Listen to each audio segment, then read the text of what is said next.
Hello, everybody, and welcome to another episode of New York Giants Corner at Toilets to Titles. Hope everything's going well. I wanted to talk about Bradbury to the Eagles, and actually more about that's a little misleading. Tonight, I wanted to talk about James Bradberry, the loss of James Bradberry.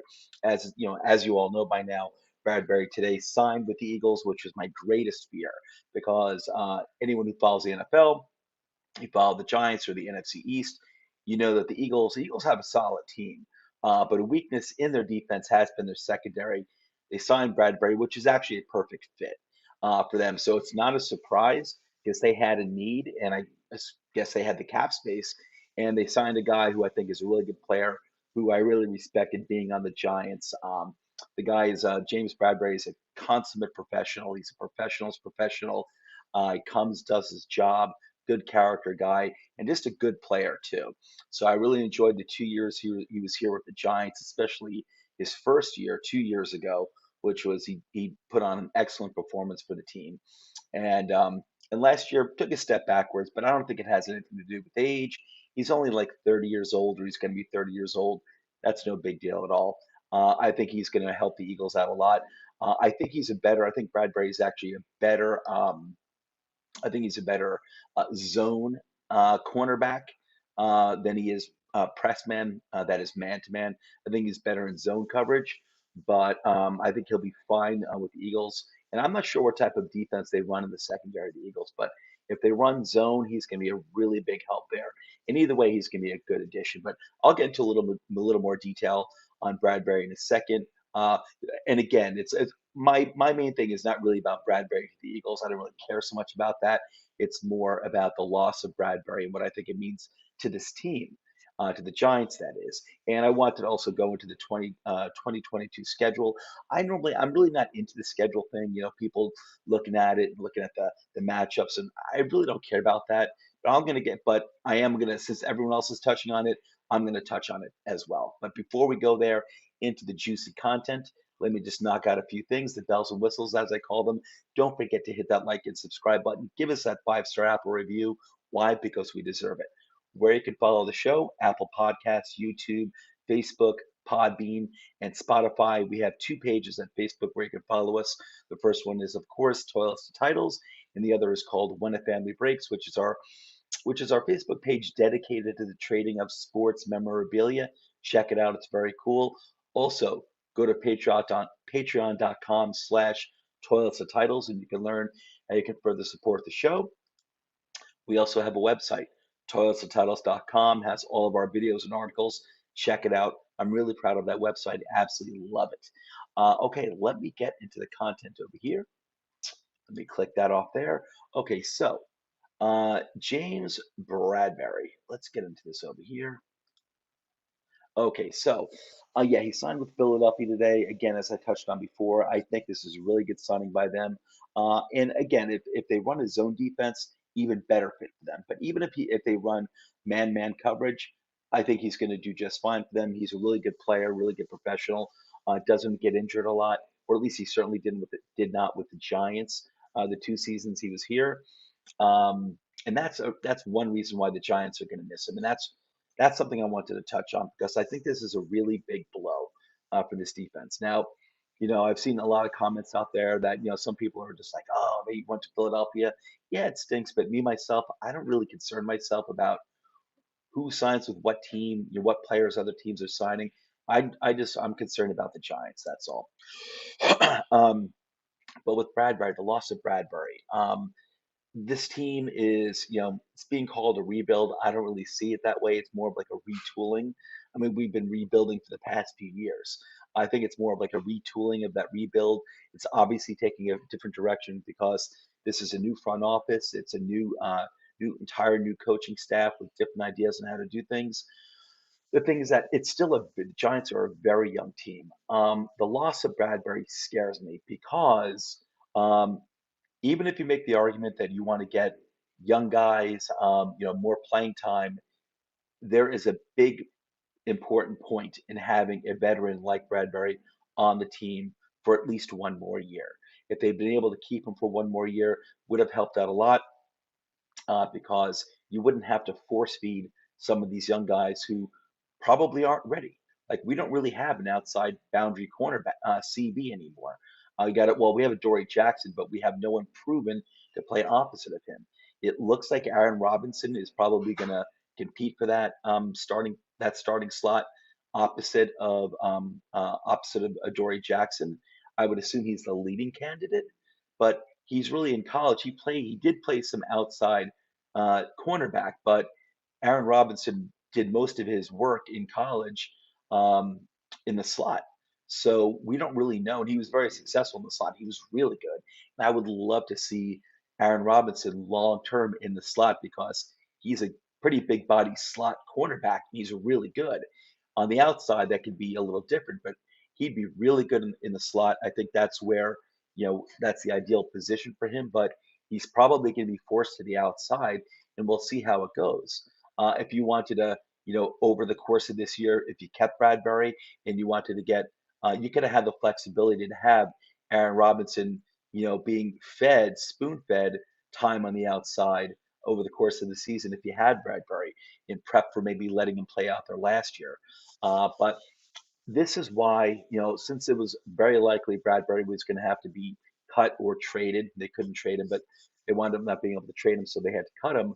This is really why I thought it was imperative that the Giants got Andrew Booth Jr. when he was sitting there for them in the second round.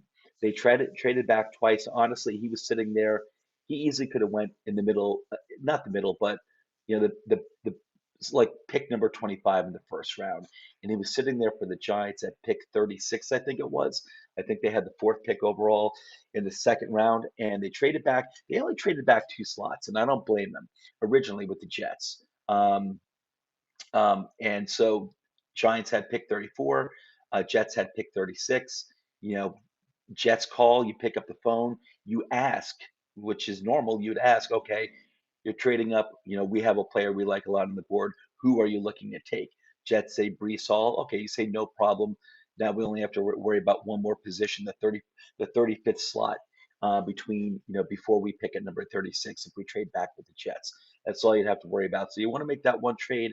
I get you because you still had Kyler Gordon sitting there as well. Who I'm not as high on Kyler Gordon as I am Andrew Booth Jr., but he could have been a backup. He also could play the outside cornerback position as well, Kyler Gordon. But Andrew Booth Jr. is the type of CB this defense needs, that Wink Martindale wants. He wants press man coverage. That's what Andrew Booth Jr. gives you. Very good CB out of Clemson. Great value in the beginning of the second round, and he was sitting there for the Giants when they were originally going to pick at 36, and then they traded back again. I think to pick 43, and he was just about to be there, assuming they had their eyes on Booth, assuming the Giants actually wanted him. They were about to get him, and then Minnesota traded up to one spot in front of the Giants to pick 42, and they took him. So I don't know if they actually planned on taking Booth, but I'm assuming they did, and they lost out on him. That's just my assumption. Either way, I wanted him big time. And you know what? It would have been nice, even if they took Booth, it would have been nice still to have Bradberry because, again, yeah, it would be Booth's first year, his rookie year. It's not easy to transition as a cornerback from NCAA to the NFL. It's not easy at any position, but CB is one of the hardest, maybe the hardest besides quarterback. And so it would have been nice to have that depth, Bradberry and Booth. But even if you had to cut Bradberry, at least you got Booth, who's a real talent you could work with. So I really felt like, man, they should have stayed at 36, maybe even 34, not get those two extra picks and get themselves a potentially really good CB in the beginning of the second round in Andrew Booth. The loss of James Bradberry is going to hurt this defense immensely. What I'm worried about, 2 seasons ago, even last season, this defense we were lacking in pass rush. We had Leo Williams, and you had the rookie Ojulari. Other than that, you had nobody. But we had a really good deep secondary at both CB and safety, and guys who could play multiple positions. It was really nice. Also, 2 years ago, we were actually really good in the run defense as well. I'm worried about the defense because I think they're going to actually take a big step backwards this year. That's my preliminary feeling about it. We'll see how things develop in the summer, if there are any nice surprises. with players who were good in defending against the run. But I'm worried about that too because we lost Dalvin Tomlinson, not this offseason, but the previous offseason. He had proven to be a very good nose tackle, run defender, and a guy who could push the pocket, but especially a very good run defender. And we lost out on him 2 off seasons ago. Didn't replace him. You get someone like Danny Shelton for a season at like $1.5 million. You get what you pay for, and he wasn't very good. Um, and then also Blake Martinez, who was excellent in the run game. I don't know if he's going to be ready to start the beginning of the season. And if he is he going to be 100%? Blake Martinez is excellent against the run, but he's not going to be there in the beginning of the season as well. So, and we don't have any linebackers like him, at least proven. You know, Darian Beavers, 6th round pick. I love Darian Beavers. I thought that was great value, at least in the 6th round when the Giants picked up Beavers. He could be good against the run, but he's the 6th round pick and he's a rookie. You can't just say, "Oh, we got Darian Beavers, good against the run, plug and play." Can't say that. So we're looking at having, uh, and also we lost Peppers, who was a very, very good box safety, played the run very, very well. So, we were missing a really good nose tackle 2 seasons ago that we didn't replace. Blake Martinez, I highly suspect, is not going to be, he might not even be on the field at the beginning of the season. And even if he is, I highly suspect he's not going to be 100%. And we don't have the box safety that we had, the previous few seasons in Jabril Peppers, who, by the way, signed with New England. New England, you're going to love the guy. I love Peppers. You're really going to like him a lot. Um, so I think our run defense is going to take a big hit, and also pass protection is going to take a big hit with Bradberry being gone. Our depth is very depleted. Now we have some intriguing pieces. I mean, listen, we got Flott, but Flott, who we got in the back end of the 3rd round, he projects to be a cornerback. He's only 20 years old. I'm not sure when he's going to be 21. He's very young. He's only 20 years old. Last season was his one and only. It was his first good season at LSU in college. He was really, really good. But it was one season, and again, he's young, he's thin, and he's really projected to play the slot, not the outside boundary corner. And you also have Darnay Holmes as well. I think he gets. I don't think Holmes gets enough respect. I don't think he's great, but I think he's proven to be serviceable in the slot. So you got a little depth in the slot, but we don't know what Aaron Robinson, assuming he's like the lead candidate for that outside CV job. We just don't know what he's going to do. We don't know if he's going to be capable of doing that in the NFL. So while I think the Giants defense, I think their pass rush is going to be a lot better this year. Obviously with Kayvon Thibodeau, you got Ojulari, who's coming into his 2nd year, who had a pretty good rookie season too. He had a good rookie season. He put on, I think it looks like he put on a lot of muscle too. That was the thing about Ojulari. When he was drafted last year, he was also 20 years old. I mean, he was 21 by the time the season started, but he was young, and Ojulari still had, and probably still has a lot of room for growth, not just professionally, but I'm talking about putting on mass, putting on muscle. So, and we still have Leo Williams, who's, knock on wood, hasn't been injured, is still a force on the line in terms of run stuffing and getting to the quarterback. So I think we have a lot of really good potential here in terms of getting to the quarterback. But again, I'm very worried about the run defense, and I'm very worried about the secondary. So losing Bradberry, and I'm worried that you losing someone like Bradberry, I think he could be a keystone. He should be a keystone in this defense. Like, you move someone like this, it all kind of crumbles. You're removing a proven guy who stays healthy. Um, maybe misses one game a season. That's pretty much it.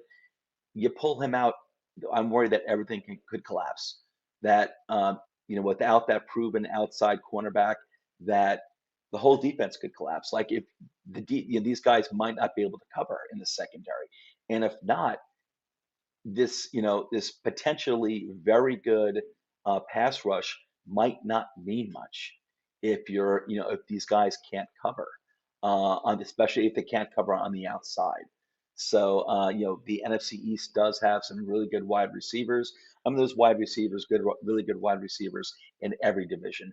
The NFC East has its share of very good wide receivers as well. So I'm worried that not having that second outside cornerback out opposite of Adoree Jackson is may collapse this defense this season. I'm worried about that. I'm very, very worried about that. And I don't expect great things for this team this year. I do expect progress. I expect them to look competent, um, and I expect them to grow, and and to get better as individual players and as a team. So, but this worries me. The offense is going to have to be a lot better this year, and I would expect it to be. I really think Shane, the front office, has done a good job of helping this offense as much as it possibly can, especially on the offensive line.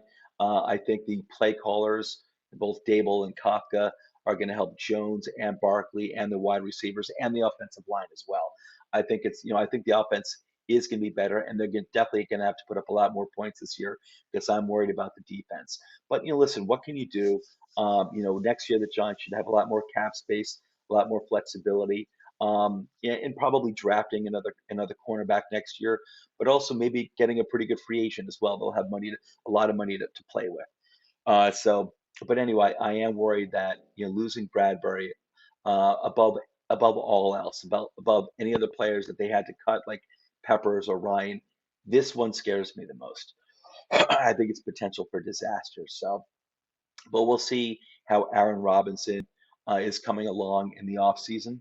The thing is that with Aaron Robinson too, this is a guy who has a history of being injured in college football. And last year in his rookie season, he missed like the first what was it, like the first like 8 games, maybe the first 10 games because of an injury. I forgot how many games, but it was a lot of games. And when he did get on the field, he was playing well. He was playing the slot. He played well. I mean, I don't know if he played outstanding, but I know his name wasn't getting called on in terms of negative play. So he was playing well. And I do believe in Aaron Robinson. I just believe in him in the slot. I don't know about outside cornerback. So I am worried, but again, my point being that Bradberry, I think just losing him could really hurt this defense. If he's gone, there may not be any guys to cover, and the pass rush might not mean anything then if the secondary can't clamp down on the receivers because Wink Martindale, his defense historically in Baltimore at least, it was founded on press man coverage in the secondary, man to man coverage. Um, to stick with the receivers for like 2.5, 3 seconds, maybe a little longer. Stick like glue to them and give the pass rush a chance to get to the quarterback. So we'll see what's going to happen there, but I am worried about that. So I'm not really again, I'm not so concerned about Bradberry going to the Eagles. It stinks. That's the one team I didn't want him to go to because they are probably our number one rival, in my opinion. They always beat us. And so I do fear them. And that was a notable weakness on the team was their secondary. And Bradberry is going to help them a lot. But again, my main focus is actually who's on our team. How do we move forward? How does this hurt us or help us? And again, I think it hurts us, but we'll see. Hopefully, Aaron Robinson will be able to step up to the plate. Okay, now let's get to the schedule. Let me remove this for a second. Hang on a second. Okay, so before I show, you probably just saw losses and wins. Yeah, I did that real quickly. I do think this team is going to be more competitive. I think the offense is going to take a big step forward. I do think the defense is probably going to take a big step back. But I do think with the defense too, I think we are going to see competency in some areas, especially the pass rush. I think you're going to see some of these young guys. I think Thibodeau is going to have an immediate impact. I think Ojulari is going to have a really good second year. I think McKinney is going to have a really good third year. And there's some other players I'm excited about too. I think Leo Williams is a darn good player. I'm glad he's on the Giants. And there's some other players I'm excited to see as well. In our secondary, including Aaron Robinson, even though I obviously just spent like 10 minutes talking about how worried I am. I think it's realistic to be worried about that. I am excited about Aaron Robinson. I'm intrigued by Flott. I'm not necessarily sold on Flott. I think you're going to have to give Flott like a year, maybe two, to really develop into what he could potentially be. I think Darnay Holmes is underrated. I don't think he's great, but I don't think he's a bad slot corner either. So, and I am excited too about I'm intrigued by our young linebackers, who we drafted this year in McFadden and Beavers. I'm not going to go too crazy. These guys were drafted in the fifth and sixth round, respectively, I believe. But I think there's some intriguing potential there with Beavers, especially in the run game. He also has some pass rushing potential as well. And McFadden is also pretty good in the run game. I say Beavers is actually better in the run game, but McFadden's not bad. At least, in college he was pretty good at Indiana. And he's actually at Indiana. He was a really darn good pass rusher from the interior, which is pretty darn surprising. But in college, he was good at that. So, there's a lot to be excited about there on the defensive side of the ball. But there's a lot of us, before I actually bring up the schedule and show my predictions right now, my first set of predictions, which I will adjust later on. I'll probably do this like, in the middle of the summer and then right before the beginning of the season. This is my first review of the schedule. And I normally don't care about this, to be honest. I'm just more like, I don't care if it's an easy schedule. And nothing really should be that easy for us because our team's been bad for 10 years. But I just, I'm more like, whatever with the schedule, whether it's easier or hard, whatever, put out the schedule, line up the teams, go out there and play, and let's see what happens. Um, so I really don't care about whether it's easy or hard. But the thing is that there's a lot of uncertainty with this team. I would have felt more secure with this team if we had kept more of the roster from last year, especially in the secondary, like Bradberry, Peppers, Logan Ryan, just because we know them. They're a known quantity. We know what they're capable of doing. And especially someone like Jabril Peppers, I think he would have been such an awesome fit for this new defense with Wink Martindale. Awesome fit.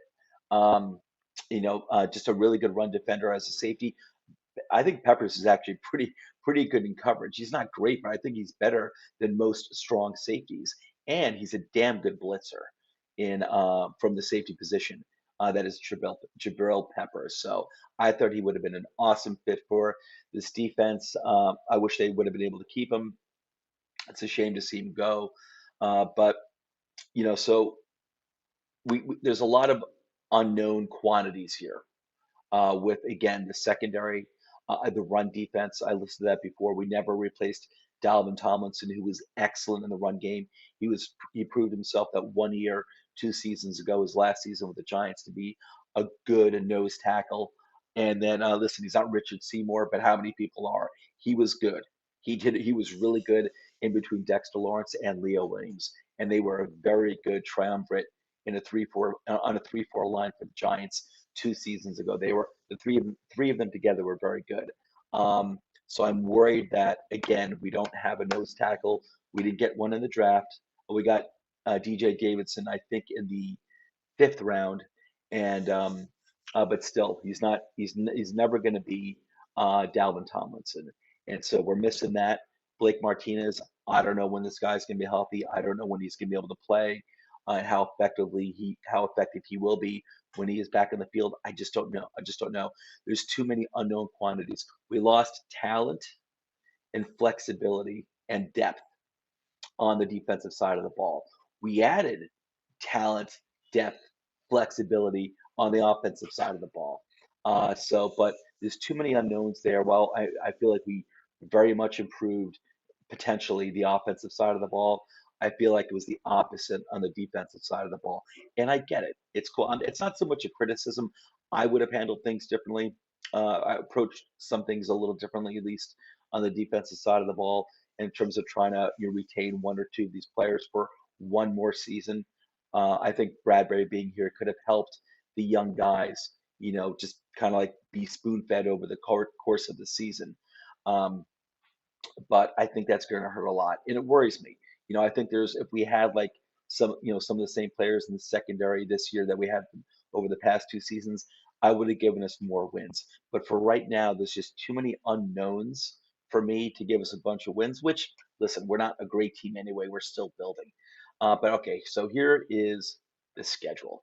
So I hope you can see it. I did red uh, L's and W's. It was the best color I can come up with that seemed to fit both backgrounds there, the red and the blue. So the red are the away games, the blue are the home games. Let's go through it here. The way I see it right now, I see it starting off the season pretty well. Um, I see it's like the first 12 games actually going like 7-5 in the first 12 games, and then after that, losing like five in a row at the end of the season. And I'll explain why later on.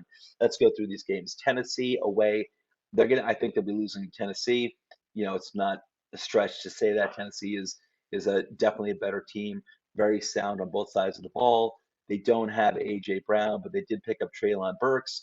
Yeah, I don't expect him to be AJ Brown necessarily immediately, but I do think he's a heck of a talent, and I thought he was a good replacement for AJ Brown. But they still have Derrick Henry. I think he's going to be fine. I assume everything's fine with his foot or whatever his problem was. Um, I still have Ryan Tannehill. This is Tennessee's a sound team. I like them a lot. And I like how they build their team. They're a very sound team. So I do not expect a win there at all. It's going to be a tough opening to the season. Second game is at home against Carolina. Remember, Carolina was actually started off the season very well last year before injuries started piling on. Sam Darnold was looking pretty good. I forgot who did they draft this year. I think was that Matt Corral? Was that who they got? Or did they get some? They did draft a rookie quarterback this year. Off the top of my head, I forgot which one. I think they may have gotten him in the third round or fourth round. So maybe it's not going to be Darnold. Maybe it won't be Sam Darnold starting. Maybe it'll be the rookie quarterback. But Carolina's got talent. McCaffrey, I assume, is going to be back 100% for the team. Um, they were building a pretty good defense over there, and I thought they had a pretty good draft class as well. But I'll tell you what, I do think the Giants will probably pull this game out. I think it's a good matchup of two, sub mediocre teams. But I think the Giants will win this game. Dallas, home game against Dallas. I can't give them, even though it's at home, I cannot give them a win against Dallas. I think Dallas is markedly better than the Giants on both sides of the ball. Listen, losing Amari Cooper is going to hurt Dallas a lot. I really believe that. Um, CeeDee Lamb, I think CeeDee Lamb could still wind up being a true number one wide receiver for the team. He didn't perform as well as I expected last year. He definitely had dropsies, but he's still a good talent. They still have Gallup as well. But I do think losing Amari Cooper, who is a true number one, proven number one wide receiver, is going to hurt them a lot. But they still have Zeke. They still have Schultz. Is that his name? The tight end, a very good player. He's going to have a monster season. If he's healthy, he's going to have a monster season for Dallas. And they also they drafted Ferguson, the tight end out of Wisconsin, in the third or fourth round. I like that guy a lot. I like him a lot. And I think that he's a great fit for Dallas. Don't be surprised if you see Ferguson having a good rookie season pretty quickly with Dallas. I really like him a lot. And I think Dallas is just too talented for the Giants, and they'll lose the home game against Dallas. Chicago, this game's also at home.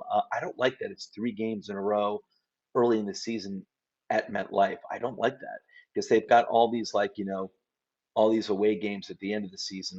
I don't like how this is staggered. But anyway, they start off the they start off with the beginning of the season with three out of the first four games are at home. I don't like that.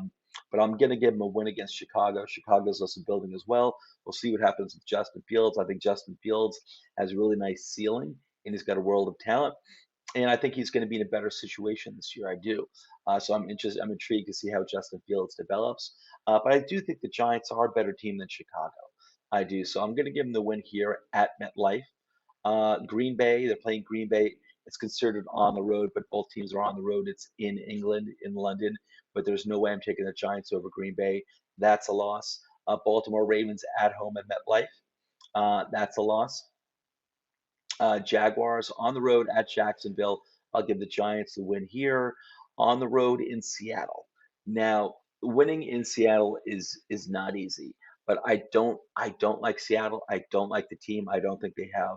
I'm not crazy about their talent. Yes, they have two. Yes, they have two. Actually, I think they got Matt Corral this year. I think Seattle got. I know they got a quarterback as well. I forgot which one.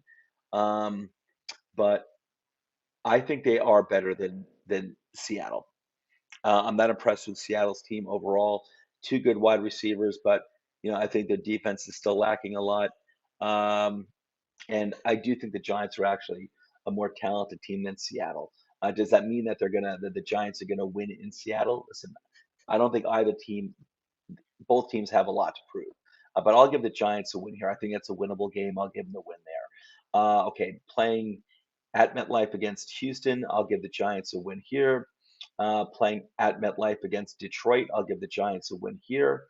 Uh, Playing on the road against Dallas, I'm putting that down as a loss again. I think Dallas is definitely a tier above the Giants on both sides of the ball. So I'm going to go with Dallas. I'm going to go with the loss to Dallas, and then we've got okay, Washington. First game against Washington. It's at MetLife. I'll give the Giants the win at MetLife against Washington, against the Commanders. Uh, Washington, remember they got what's his name? Um, I'm sorry, the guy who was quarterback on the Colts last year was the quarterback for the Philadelphia Eagles. I'm brain farting on the name, but anyway, he's not a bad quarterback. Maybe he's not the quarterback that he looked like he was a few years ago, his second year when he was in the conversation for league MVP. Carson Wentz, but he's Carson Wentz is definitely better than Taylor or Tyler Heineke, whatever his name was. That guy stunk. Well, Heineke is a good backup quarterback. He's not a guy who wants starting. Carson Wentz is a starter. He's the best quarterback that Washington has had in a long time. He's got some serious weapons to play with, and he's got a pretty good defense too to help him out. So, but I think the Giants, can realistically, I think there's a good chance they'll beat Washington at MetLife. They're playing Philadelphia. The first game against Philadelphia is also at MetLife. I think Philadelphia is going to be too good for the Giants. I don't think Philadelphia is going to be a great team, but I think they're definitely going to be playing for a playoff spot this year. Good chance they'll get it too. Philadelphia has definitely improved themselves on both sides of the ball. The biggest question mark is the quarterback. What is the quarterback going to do this year? Is he going to become a better passer? If he does, Philadelphia can be very dangerous. But even if the quarterback just plays like he did last year, where he was really not a good passer, but very dangerous on the ground with his legs. I think the Eagles are too talented for the Giants. So I have a loss there. I'll give the Giants a loss in Washington. I think Washington's a solid team with some good talent on offense, good talent on defense, and I think the Giants and Washington are pretty equal. But so I'll split the difference here. I give the Giants a win against Washington at MetLife. I'm going to give them a loss in Washington. Okay, they're playing on the road against Minnesota. I think Minnesota is a better team than the Giants. I think that's a loss there. They're playing against the Colts, who now have Matt Ryan leading the way at quarterback. They're playing the Colts at MetLife. I think Indianapolis is definitely better than the Giants. That is a loss there. And then they wrap up the season on the road against Philadelphia, and I think that's a loss there. So I've got one, two, three, four, five, six, seven.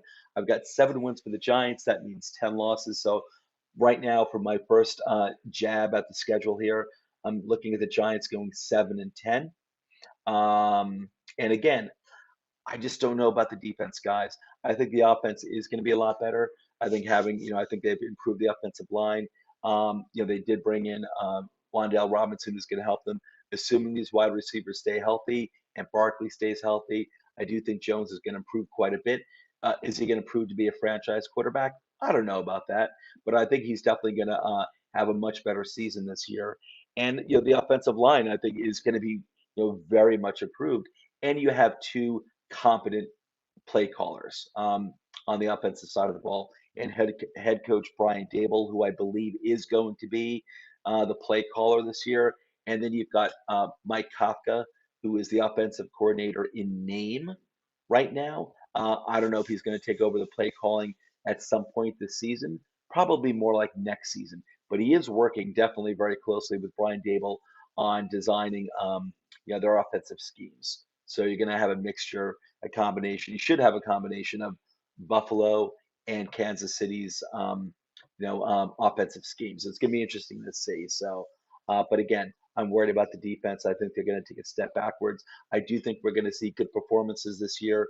A lot of bright lights from Kayvon Thibodeau, Ojolari, McKinney, and maybe some, and also Leo Williams. I think is going to have a really good year again. And but let's see how some of the other players play in the secondary.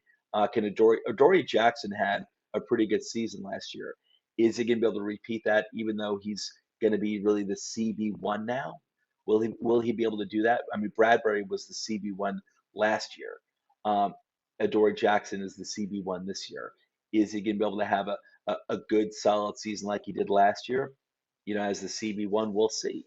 And we'll see about our, Flott and Aaron Robinson, Darnay Holmes. We're going to see about these guys. I do have my worries there, guys. So, but anyway, so right now I'm projecting a 7-10 season. Listen, this could easily be a 5-win season. It could still look better than last year.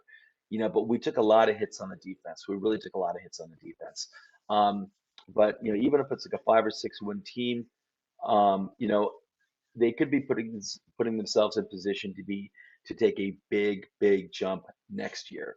Uh, and the team, listen, if the defense plays better under Wink Martindale than I expect, if they don't have as many holes as I think they have right now, uh, this team could get 8 or 9 wins. So I just don't know. There's just so much uncertainty. But right now I'm going 7-10 with the schedule right now. But I'll revisit it 2 more times before the start of the season. So anyway, guys, that's it for this episode. And before I go, friendly reminder, here are the Twitter handles for me and all of my colleagues here at Toilets and Titles. Please give them all a follow. It's a great crew that I work with. And I'm really proud and happy to work with these guys. Just a great crew of people. So if you can give them all a follow, I'd greatly appreciate it. Anyway, this is Joe. I'm out of here. This is a wrap for another episode of New York Giants Corner at Toilets to Titles. Everyone, have a good night, and well, I should say good morning because I'm recording it at night, but I'm gonna air this tomorrow at either 7 or 8 o'clock in the morning. Anyway, guys, I'm out of here. Take care. I'll catch you on the next episode.